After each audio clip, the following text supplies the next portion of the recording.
Bung Romi. Di TPS-TPS luar negeri yang tidak bisa sampai ke sana, itu Mas Ganjar menang.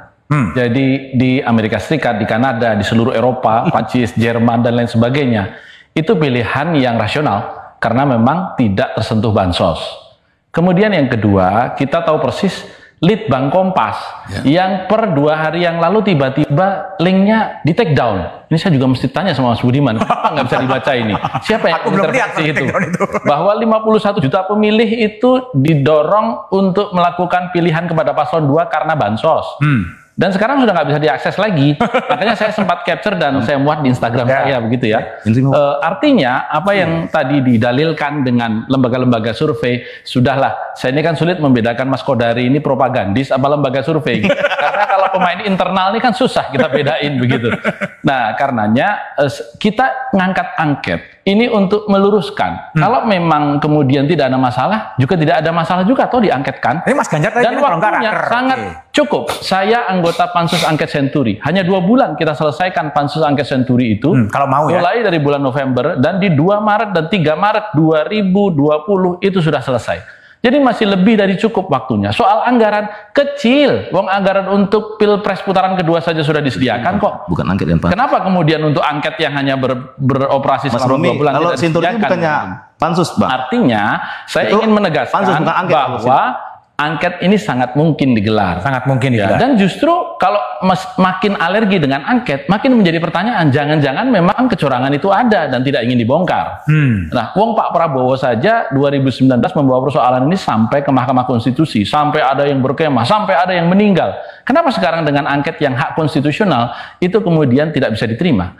Dan penyelesaian sengketa pemilu itu melalui 2 jalur, hukum dan politik. Yang disampaikan Mas Yandri, yang disampaikan Mas Aceh gitu ya, semuanya itu memang dalam kerangka hukum. Bawaslu, Gakumdu, MK, itu semua sudah ada. Tetapi masalahnya, kalau saya minjam kawannya Bang Masinton ini ya, Bung Adian, kalau mau pergi ke MK, jangan-jangan pamannya ada lagi. Gitu. Ini kan menjadi persoalan karena masih gugat di PT UN. Bagaimana kita tidak kemudian tiba-tiba kaget kalau minggu depan putusan PT UN akhirnya yang sekarang masih berlangsung sidangnya itu keluar mengembalikan pamannya ini. Ini kan menjadi persoalan tersendiri. Karena kita tidak bisa lagi mempercayai semua lembaga-lembaga hukum kita secara penuh, termasuk sekian ratus aduan yang dilakukan oleh paslon 02 melalui tim hukum, tidak ada yang ditindaklanjuti. Termasuk misalnya organisasi Desa Bersatu yang waktu itu sudah dikatakan oleh salah satu anggota Bawaslu, indikasinya melakukan pelanggaran. Pembagian susu di CFD, indikasinya pelanggaran. Kok nggak ada lanjutan? Nah, ini semuanya akan kita panggil. Bawaslu pun kita panggil, apa yang kalian lakukan dengan aduan-aduan kita? Pak PU pun kita panggil, kenapa kemudian banyak TPS-TPS yang melakukan pilihan melanggar aturan? Dan kemudian temuan 19 masalah yang dilakukan Bawaslu ini diurai satu persatu dan tidak tertutup kemudian para penyelenggara-penyelenggara yang bertanggung jawab di bidang ini, termasuk aparat. Misalnya kemarin ada Forkopimda Kabupaten Batubara, kok justru malah Palti Huta Barat yang dipanggil atau ditangkap? Kok tidak kemudian rekaman itu sendiri? Ini bisa juga kita panggil nanti. Benar nggak rekaman ini suara Anda dan seterusnya? Jadi banyak yang bisa kita ungkap. Supaya apa? Supaya mengawal demokrasi kita tetap berada pada arah yang dicita-citakan oleh reformasi.